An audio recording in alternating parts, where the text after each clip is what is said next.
Roberto Rojas adalah salah satu talenta sepak bola terbesar yang pernah dilahirkan Chili. Lahir pada 8 Agustus 1957, menghabiskan masa kecilnya dengan bermain sepak bola di ganggang sempit berdebu di Santiago. Tentu sebagai kiper, Rojas mengawali karir profesionalnya di klub lokal Aviación pada umur 19 tahun.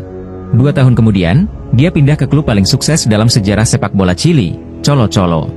Bersama Colo-Colo, Rojas meraih gelar Liga Chili tahun 1981, 1983, dan 1986.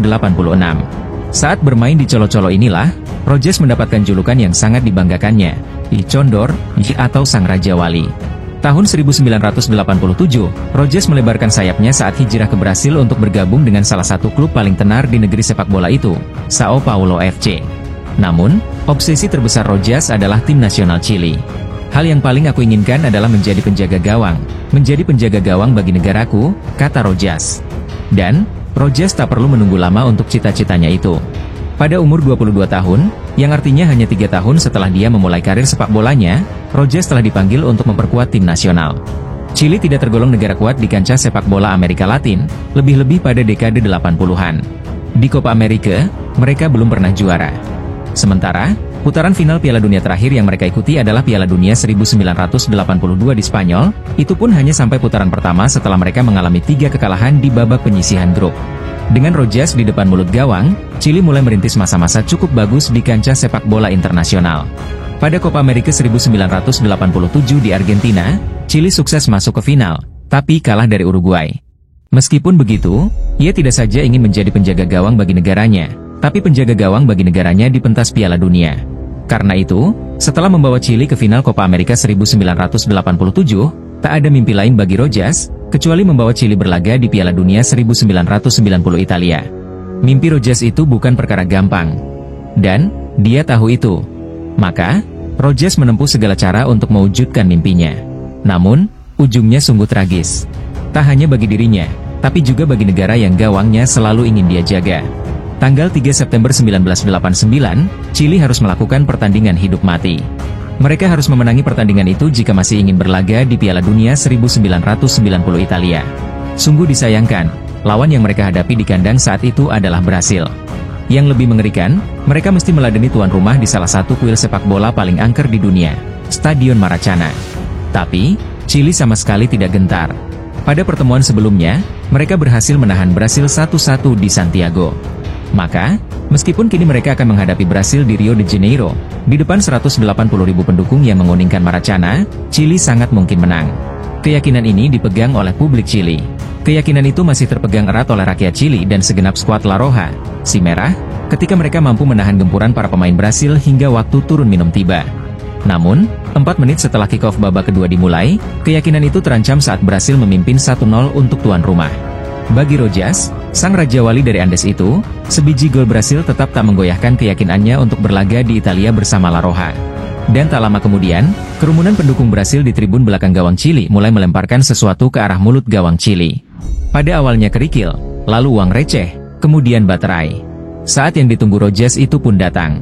Saat pertandingan memasuki menit 60-an, menyusul benda-benda lainnya, kembang api milik seorang pendukung Brasil bernama Rosemary de Melo meluncur ke arah gawang Chili. Tak ada seorang pun yang melihat kembang api itu mengenai penjaga gawang Chili. Namun, detik berikutnya seisi Stadion Maracana melihat Roberto Rojas, dengan tubuh dikelilingi oleh kepulan asap, telah terkapar di depan mulut gawangnya sembari mendekap mukanya. Ketika teman-temannya menggotong Rojas keluar lapangan beberapa saat kemudian, kamera televisi menyorot wajahnya yang berdarah-darah. Pelatih Chili Orlando Aravena, atas desakan kapten kesebelasan Fernando Astengo, meminta agar pertandingan dihentikan dengan alasan keamanan.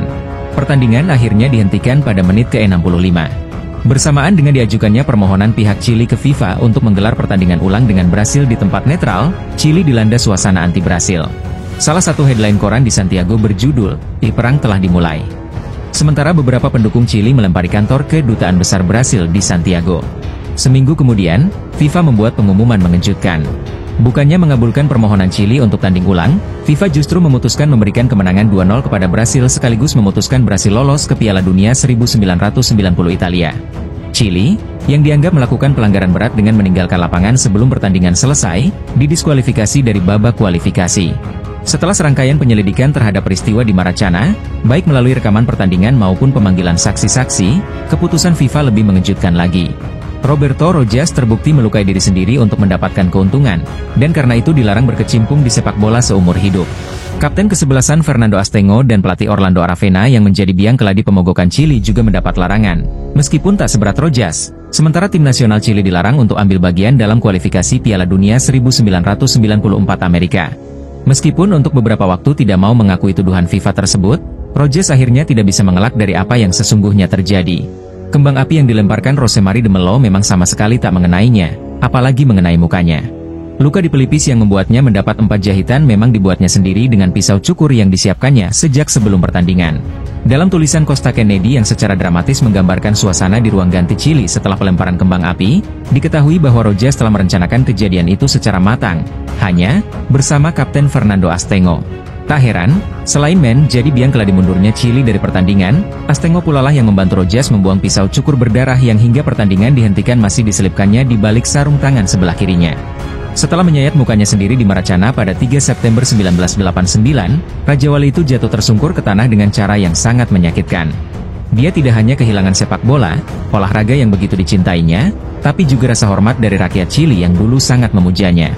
Setelah Roberto Rojas mengajukan permohonan pengampunan secara resmi kepada FIFA, hukuman seumur hidup yang diberikan kepadanya akhirnya diakhiri pada 2001. Dia kini melatih di sebuah klub kecil di Brasil.